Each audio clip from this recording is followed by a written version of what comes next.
नमस्कार। बहुत स्वागत है आप सभी दर्शकों का मीन राशि के लिए मई 2025 के राशिफल के इस वीडियो में। महापरिवर्तन का माह मई 2025। जी हाँ, मैंने थंबनेल में ऐसा ही लिखा है क्योंकि मई का महीना एक ऐसा महीना होने जा रहा है जिसमें आपकी गोचर कुंडली में एक दो नहीं पूरे 7 बड़े परिवर्तन हो रहे हैं। सबसे बड़ा परिवर्तन आपके राशि के स्वामी देवगुरु बृहस्पति का हो रहा है। देवगुरु बृहस्पति न केवल राशि परिवर्तन कर रहे हैं बल्कि अतिचारी अवस्था में गोचर कर रहे हैं। सूर्यदेव 14 मई को राशि परिवर्तन करके मेष से वृषभ राशि में आएंगे। देवगुरु पहले तो 7 मई को मेष राशि में आएंगे और उसके बाद 23 मई को वृषभ राशि में चले जाएंगे युवराज बुध। राहु 18 मई को राशि परिवर्तन करेंगे और केतु भी 18 मई को राशि परिवर्तन करेंगे। शनिदेव अपने ही नक्षत्र उत्तरा भाद्रपद में गोचर कर रहे हैं। तो इतने बड़े पैमाने पर जो परिवर्तन हो रहा है इसका क्या प्रभाव पड़ेगा आपकी आर्थिक स्थिति पर, आपके स्वास्थ्य पर, प्रेम प्यार दाम्पत्य सुख, इन सब पर क्या प्रभाव पड़ेगा, व्यापार नौकरी रोजगार, इन सब पर क्या प्रभाव पड़ेगा, प्रॉपर्टी के सपने क्या पूरे होंगे और क्या भाग्य का साथ मिलेगा, इन सब बातों पर चर्चा करेंगे इस वीडियो में। ये विश्लेषण आपकी चंद्र राशि के आधार पर किया जा रहा है। तो ये है मीन राशि के जातकों की कुंडली। आपके लग्न के स्वामी हैं देवगुरु बृहस्पति और देवगुरु बृहस्पति वर्तमान में तीसरे भाव में गोचर कर रहे हैं वृषभ राशि में और 14 मई को राशि परिवर्तन करके मिथुन राशि में आ जाएंगे कुंडली के चौथे भाव में। और जैसे ही मिथुन राशि में गुरु आएंगे तो अतिचारी अवस्था में गोचर करेंगे। आपके लग्न भाव में शनि और शुक्र का गोचर है और शनि अपने ही नक्षत्र उत्तरा भाद्रपद में गोचर कर रहे हैं और शुक्र अपनी उच्च की राशि में गोचर कर रहे हैं और केंद्र के भाव में हैं तो मालव्य राजयोग भी बना रहे हैं। सूर्यदेव अपनी उच्च की राशि में धन भाव में गोचर कर रहे हैं और 14 मई को पराक्रम के भाव में गोचर करेंगे। बुध जो कि आपके लग्न के भाव में हैं 7 मई को धन भाव में चले जाएंगे और 23 मई को तीसरे भाव में गोचर करेंगे। मंगल पंचम भाव में हैं, भले ही नीच की राशि में गोचर कर रहे हैं लेकिन 14 मई तक सूर्य के प्रभाव से मंगल का नीच भंग होगा और मंगल नीच भंग राजयोग बनाएंगे। केतु जो कि सप्तम भाव में गोचर कर रहे थे 18 मई को राशि परिवर्तन करके छठे भाव में आ जाएंगे और राहु जो कि आपके लग्न में गोचर कर रहे थे 18 मई को राशि परिवर्तन करके 12वें भाव में गोचर करेंगे। ये तो हैं ग्रह स्थितियाँ। अब आइए इसके प्रभाव को समझते हैं।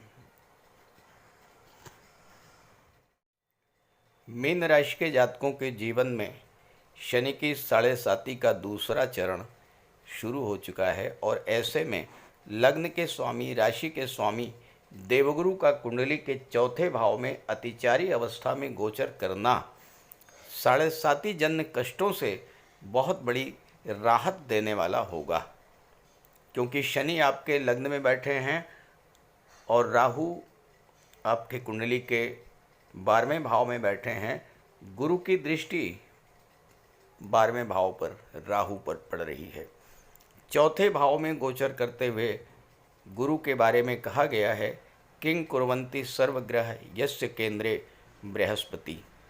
जिस जातक की गोचर कुंडली में या लग्न कुंडली में केंद्र के भाव में गुरु का गोचर हो उस पर किसी भी ग्रह का कोई अशुभ प्रभाव नहीं पड़ता है। उस जातक पर कितनी भी बड़ी मुसीबत क्यों ना आए लेकिन देवगुरु सब अपने ऊपर ले लेते हैं और उसे बिल्कुल सुरक्षित बाहर निकाल लेते हैं क्योंकि देवगुरु भगवान विष्णु का साक्षात स्वरूप हैं। तो गुरु के चौथे भाव में गोचर करने का प्रभाव ये पड़ेगा कि एक तो 7.5 जन्य कष्टों से आपको राहत मिलेगी। दूसरे, राहु का जो अशुभ प्रभाव आप पर पड़ने जा रहा है उससे भी राहत आपको मिलेगी। जहाँ तक मंगल की बात है, सूर्य की बात है, ये तो मीन राशि के लिए प्रबल योग कारक ग्रह हैं, तो इनके गोचर से तो मीन राशि के जातकों को लाभ ही प्राप्त होगा। अब यहाँ गुरु दशम भाव के और लग्न के स्वामी होकर के चौथे भाव में गोचर करेंगे और गुरु की दृष्टियाँ अष्टम भाव पर, दशम भाव पर और 12वें भाव पर पड़ने जा रही हैं। कुंडली का जो चौथा भाव है ये भौतिक सुखों का होता है। चौथा भाव आपका घर है, आपका घरेलू वातावरण है। चौथा भाव मन की शांति है। भूमि, भवन, प्रॉपर्टी, समृद्धि को दर्शाता है चौथा भाव। माता और मातृभूमि को चौथे भाव से देखा जाता है। गोचर में चौथे भाव में गुरु का आना और अतिचारी अवस्था में गोचर करना, इन सभी चीज़ों से संबंधित फल बहुत तेज़ी से प्राप्त होंगे। चूँकि गुरु की दृष्टि दशम भाव पर पड़ रही है अपनी ही राशि पर, और चौथा भाव जो है ये प्रॉपर्टी को दर्शाता है।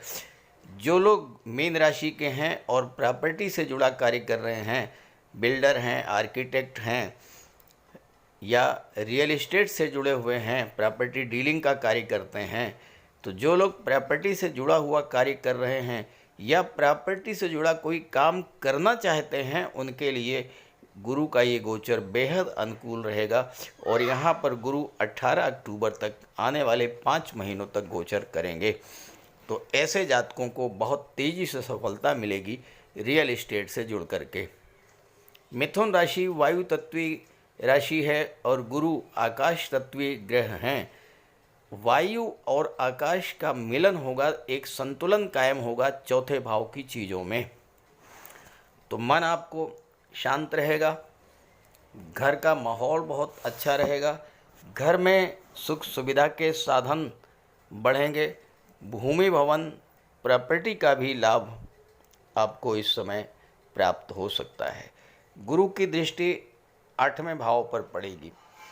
8वां भाव विघ्न बाधाओं का, रुकावटों का होता है। तो आपके जीवन में 7.5 के कारण, चूँकि अभी 29 मार्च तक 7.5 का प्रथम चरण गतिमान था, तो 7.5 के कारण आपके जीवन में जो विघ्न बाधाएं, रुकावटें बनी हुई थीं, जो परेशानियां हम अपने कार्य क्षेत्र में फेस कर रहे थे, उनसे अब आपको राहत मिलने जा रही है। सब कुछ ठीक होने पर भी एक बाधा, एक रुकावट हमारे जीवन में, एक कमी सी बनी हुई थी जिसके कारण हम चीज़ों का सुख नहीं पा रहे थे, वह दूर होगा और हम हमारे पास जो भी है उसका आनंद ले पाएंगे। चौथे भाव में गुरु हैं और अष्टम भाव पर दृष्टि पड़ रही है, तो जो भी परेशानियां, जो भी समस्याएं आप पर आएंगी, उनसे आपकी सुरक्षा करेंगे देवगुरु बृहस्पति। आकस्मिक घटनाओं का होता है। अष्टम भाव गुरु हैं धन के कारक और 12वें भाव में गोचर करते हुए राहु की भी दृष्टि 8वें भाव पर पड़ रही है। राहु आकस्मिकता के कारक होते हैं। अचानक से धन लाभ का योग बनेगा। अचानक से चौथे भाव से संबंधित इच्छाओं की आपकी पूर्ति होगी। भूमि, भवन, प्रॉपर्टी, वाहन, इन सब चीज़ों की इच्छा आपकी पूरी होगी। जो लोग ज्योतिष, तंत्र मंत्र या रिसर्च से जुड़े हैं, उनके लिए बेहद अनुकूल समय रहेगा। इंश्योरेंस या मार्केटिंग के क्षेत्र से आपको लाभ मिलेगा, लेकिन गुरु अतिचारी हैं तो कुछ मामलों को लेकर थोड़ा सा सावधान भी रहना है। पहली बात, प्रॉपर्टी संबंधित जो भी कार्य करना है आपको, उसमें जल्दबाजी बिल्कुल नहीं करना है। प्रॉपर्टी खरीदना है तो पहले आप सारे पेपर्स चेक कर लीजिए किसी लीगल एडवाइज़र की राय ले लीजिए। क्योंकि गुरु अतिचारी हैं तो हमारा मन, हमारा माइंड भी उतनी ही तेज़ी से चलेगा, जल्द से जल्द कार्य पूरा करने की इच्छा जागृत होगी, और जितना तेज़ी से हम कोई कार्य करेंगे उसमें उतना ही अधिक गलतियां होने की भी संभावनाएं बनी रहेंगी। 12वें भाव पर गुरु की दृष्टि है तो विदेश जाने का योग बनेगा। राहु 12वें भाव में बहुत अच्छा कार्य करते हैं, क्योंकि राहु विदेश के कारक हैं और आने वाले 18 माह तक 12वें भाव में ही रहेंगे। तो विदेश यात्राओं का, हवाई यात्राओं का योग तो बनेगा ही, विदेश जाने का और विदेश में सेटल होने का भी योग आपके लिए बनेगा। आपके लग्न के भाव में शनि और शुक्र का गोचर है और 18 मई तक राहु का भी गोचर है। तो आपके लग्न के भाव में शनि, शुक्र और राहु का त्रिग्रही योग बनेगा। सबसे महत्वपूर्ण बात यह है कि शनि, शुक्र और राहु तीनों ही एक दूसरे के परम मित्र हैं, और मीन राशि के जातक अभी अभी 7.5 के प्रथम चरण से गुजर करके आ रहे हैं। लग्न में शनि लाभ के स्वामी होकर के और 12वें भाव के स्वामी होकर के जब राहु और शुक्र के साथ गोचर करेंगे तो इसका पहला प्रभाव तो ये होगा कि आपके जो फालतू के खर्चे बढ़े हुए थे उन खर्चों में कमी आएगी। आप मनी मैनेजमेंट में पारंगत होंगे, क्योंकि राहु जब लग्न में गोचर करते हैं तो आपको बेहद चतुर चालाक बना देते हैं। राहु जो हैं ये आपकी इंट्यूशन पावर को बढ़ा देते हैं, पूर्वाभास क्षमता आपकी बढ़ जाती है। तो यहाँ पर भविष्य में होने वाली घटनाओं का आभास भी आपको हो जाएगा, और राहु और शुक्र मिल करके आपको मनी मैनेजमेंट में, धन को मैनेज करने में बेहद चतुर चालाक बना देंगे। एक एक पैसे को खर्च करने से पहले आप 100 बार सोचेंगे, और चूंकि लग्न भाव में जब लाभ का स्वामी गोचर करता है तो लाभ में वृद्धि होती है,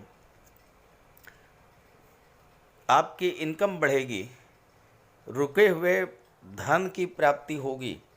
और चूंकि शुक्र आपकी कुंडली में 8वें भाव के स्वामी हैं, 8वें भाव का स्वामी जब भी लग्न में गोचर करता है और वो भी शुक्र जैसा ग्रह, तो आकस्मिक रूप से धन प्राप्ति का योग बनता है। तो मई का महीना वो महीना है जबकि आपको अचानक से धन लाभ का योग भी बनेगा। शुक्र चूँकि तीसरे भाव के स्वामी हैं, तीसरा भाव संचार माध्यमों का होता है, और 18 मई को राहु 12वें भाव में चले जाएंगे। तो जो लोग मीन राशि के हैं और संचार माध्यमों से, विदेशों से जुड़ कर के कार्य कर रहे हैं, उनके लिए भी ज़बरदस्त लाभ का योग बनेगा। शनि अपने ही नक्षत्र उत्तरा भाद्रपद में गोचर करेंगे। उत्तरा भाद्रपद वो नक्षत्र है जो परिवर्तन का नक्षत्र है, आत्ममंथन का नक्षत्र है, और शनि, शुक्र, राहु और उत्तरा भाद्रपद की संयुक्त ऊर्जा का संचार जब आपके लग्न भाव में होगा तो आपके व्यक्तित्व, आपकी सोच में एक क्रांतिकारी परिवर्तन आएगा। आपके जीवन में जो भी समस्याएं चल रही थीं, खास करके 7.5 के कारण, 7.5 के प्रथम चरण के कारण, उन समस्याओं का समाधान आपको मिलना शुरू हो जाएगा। आपकी सोच में बड़ा बदलाव आएगा। शनि और उत्तरा भाद्रपद आपको कुछ ऐसे नए और अनकन्वेंशनल आइडियाज़ देंगे जिनके सहारे आप जीवन में चल रही समस्याओं को एक नए तरीके से हैंडल करने में सफल होंगे। और राहु भी ऐसा प्लेनेट है जो अनऑर्थोडॉक्सी को शो करता है, यानी लीक से, परंपरा से हट करके चलने को दर्शाता है।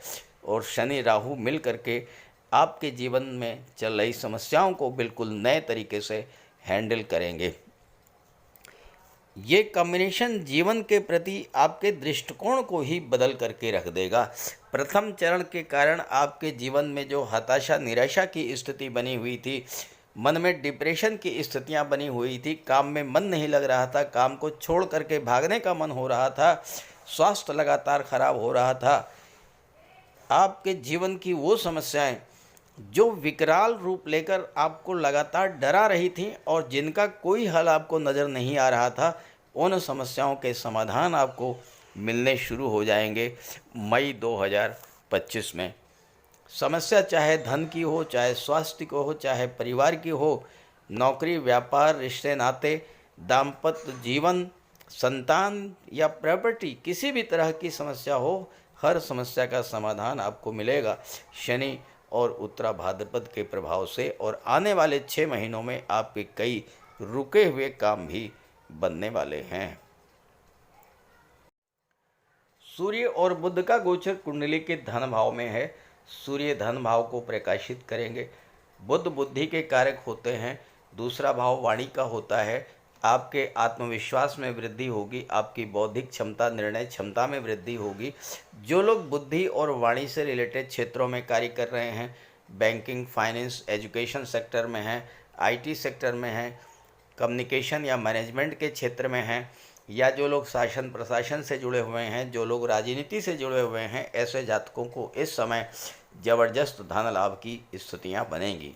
और 14 मई को जब सूर्य तीसरे भाव में आ जाएंगे, सूर्य बुध की दृष्टि भाग्य के भाव पर पड़ेगी। भाग्येश मंगल हैं जो कि पंचम भाव में गोचर कर रहे हैं, सूर्य के परम मित्र हैं। तो 14 मई के बाद भाग्य को भी बल प्राप्त होगा, भाग्य का भी आपको भरपूर साथ मिलना शुरू हो जाएगा। और इस समय चूँकि सूर्य छठे भाव के स्वामी हैं और छठा भाव नौकरी का होता है, 14 मई के बाद जो जातक अगले 1 माह के तक नौकरी के लिए प्रयास करेंगे, अगर वो ऐसे क्षेत्रों में प्रयास करते हैं जो ट्रांसफरेबल जॉब हो या जिसमें लगातार यात्राएं करनी पड़ें, तो ऐसे जॉब में विशेष सफलता मिलने का योग भी बनने जा रहा है। बुध 7वें भाव के स्वामी हैं। 7वां भाव व्यापार का होता है, सूर्य के साथ हैं, तो बिजनेसमैन के लिए भी सूर्य और बुध का ये गोचर बेहद अनुकूल रहने वाला है। जहाँ तक मंगल की बात है, मंगल भाग्येश है। अगर लग्नेश और भाग्येश एक दूसरे के मित्र हों तो वो कुंडली बेहद मजबूत होती है। और यहाँ पर लग्नेश गुरु हैं, भाग्येश मंगल हैं, दोनों एक दूसरे के मित्र हैं। इसलिए मई का महीना आपके लिए विशेष उपलब्धियों भरा होने वाला है। मंगल की दृष्टि एकादश भाव पर पड़ेगी तो आपकी इच्छाओं की पूर्ति होगी, धन प्राप्ति की इच्छा पूरी होगी, भूमि भवन प्रॉपर्टी की इच्छा पूरी होगी। और मंगल के प्रभाव से आपका सामाजिक दायरा, सोशल नेटवर्क भी बहुत तेज़ी के साथ बढ़ेगा। चूँकि मंगल लाभ के भाव पर दृष्टि डाल रहे हैं, धन भाव के स्वामी होकर के, तो आर्थिक दृष्टि से मंगल का गोचर बेहद अनुकूल रहने वाला है आपके लिए। तो इस गोचर का लाभ उठाइए और ये वीडियो, ये जानकारी अपने साथियों, मित्रों को भी ज़रूर शेयर कीजिएगा। नमस्कार।